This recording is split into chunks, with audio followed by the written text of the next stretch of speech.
பிஸ்மில்லாஹிர் ரஹ்மானிர் ரஹீம். ஆயத்துல் குர்சியினுடைய விளக்கம் சொல்லப்பட்டு கொண்டு இருக்கிறது.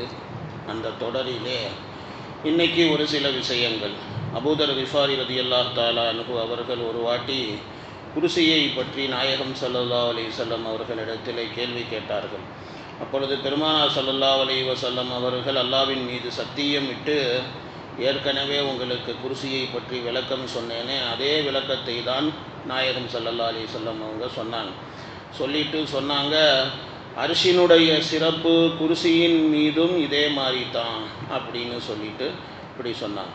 அதே மாதிரி ஒரு பெண்மணி நாயகம் ஸல்லல்லாஹு அலைஹி வஸல்லம் அவர்களிடத்தில் அவங்க சொன்னாங்க, நாயகமே எனக்காக துவா செய்யுங்க, அல்லாஹ் தஆலா எனக்கு சொர்க்கத்தை கொடுக்க வேண்டும் அப்படின்னு சொன்னாங்க. அப்போ பெருமானார் ஸல்லல்லாஹு அலைஹி வஸல்லம் அவர்கள் அல்லாஹ் தஆலாவினுடைய உயர்வை பேசியவர்களாக நாயகம் ஸல்லல்லாஹு அலைஹி வஸல்லம் சொன்னாங்க, அல்லாஹ்வினுடைய குர்சி இருக்கின்றதே வானம் பூமியை சூழ்ந்ததாக இருக்கிறது. வசிய குர்சியுஹு ஸமாவாதி வல் அர்த்.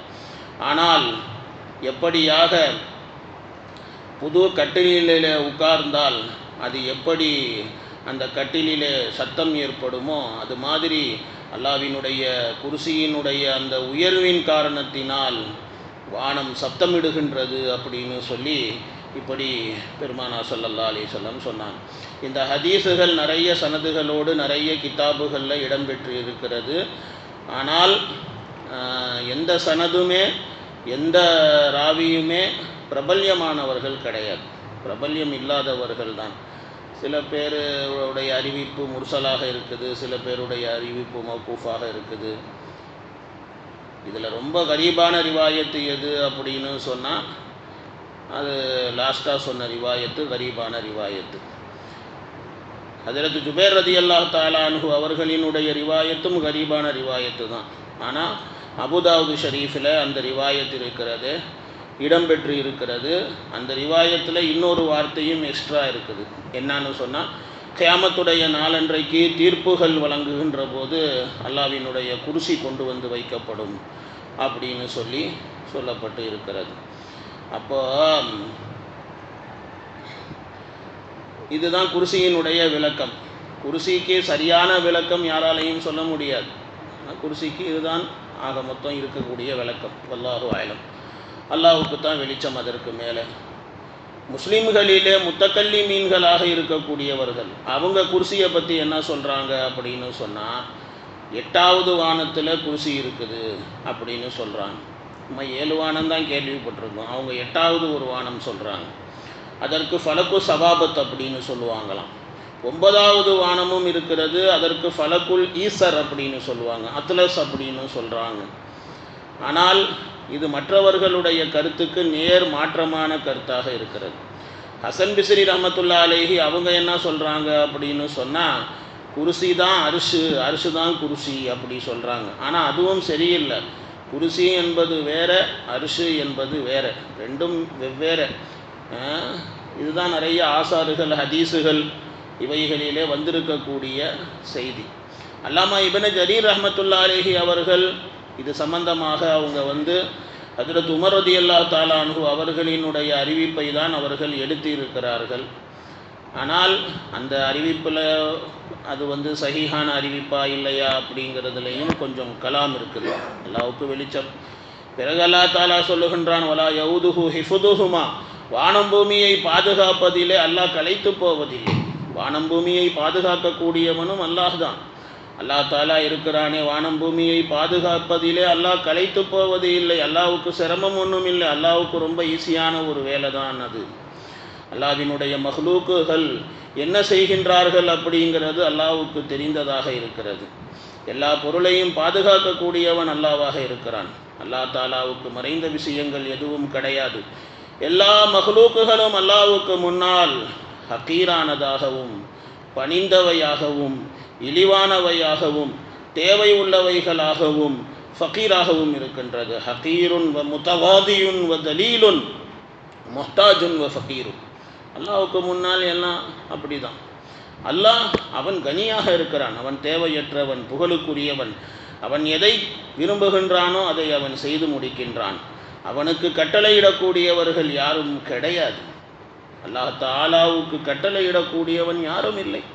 எல்லா பொருளின் மீதும் அவனே மிகைத்தவன். அவனே எல்லா பொருளையும் பாதுகாக்கக்கூடியவன். எல்லா பொருளையும் அடக்கி ஆளக்கூடியவன் அவன்தான்.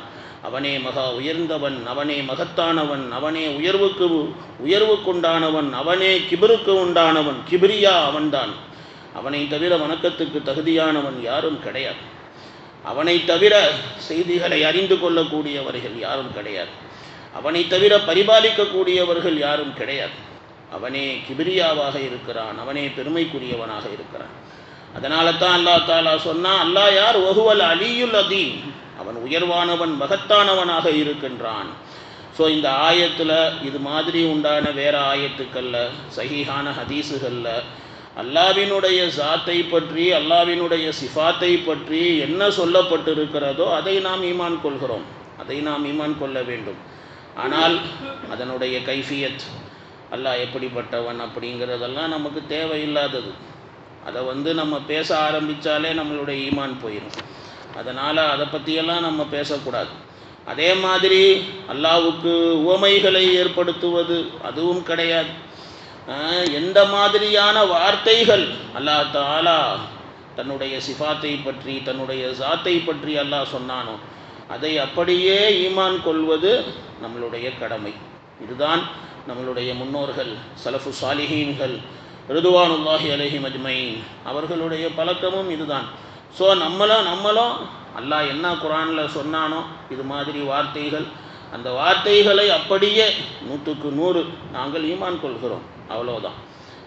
சில வார்த்தைகளுக்கு விளக்கங்கள் சொல்ல வேண்டிய தேவைகள் இருக்குது. அப்படிங்கிறதுனால நம்ம அதுக்கு விளக்கங்கள் சொன்னோமே தவிர அல்லாஹ்வால் என்ன வார்த்தை சொல்லப்பட்டதோ அந்த வார்த்தையை முழுக்க நாம் ஈமான் கொள்கிறோம். ஸோ இவ்வளவுதான் ஆயத்துல் குர்சியினுடைய விளக்கம். இதற்கு பிறகு அல்லாஹு ரப்புல் ஆலமீன் லா இக்ராஹ ஃபித்தீன் கத் தபையன ருஷ்து மினல் கய் ஃபமன் யக்ஃபுர் பித்தாகூத் வயுமின் பில்லாஹ் ஃபக்கத் இஸ்தம்ஸக பில் உருவத்தில் உஸ்கா. இந்த ஆயத்தில் அல்லாஹ் தஆலா இஸ்லாத்திலே ஒரு மனிதரை வர வைப்பதற்கு கட்டாயப்படுத்த வேண்டிய அவசியம் இல்லை அப்படிங்கிறத அல்லாஹ் தஆலா சொல்கிறான். இஸ்லாத்தில் கட்டாயப்படுத்தி யாரையும் கொண்டு வர வேண்டிய அவசியம் இல்லை. அல்லாஹ் தஆலா எல்லாருக்கும் அறிவு ஆற்றலை அல்லாஹ் கொடுத்துருக்கிறான். அறிவை வச்சு சிந்திச்சு பார்க்கட்டும். உலகத்தில் நிறைய அத்தாட்சிகள் அல்லாஹ் தஆலா இருக்கிறானே வைத்திருக்கிறான்.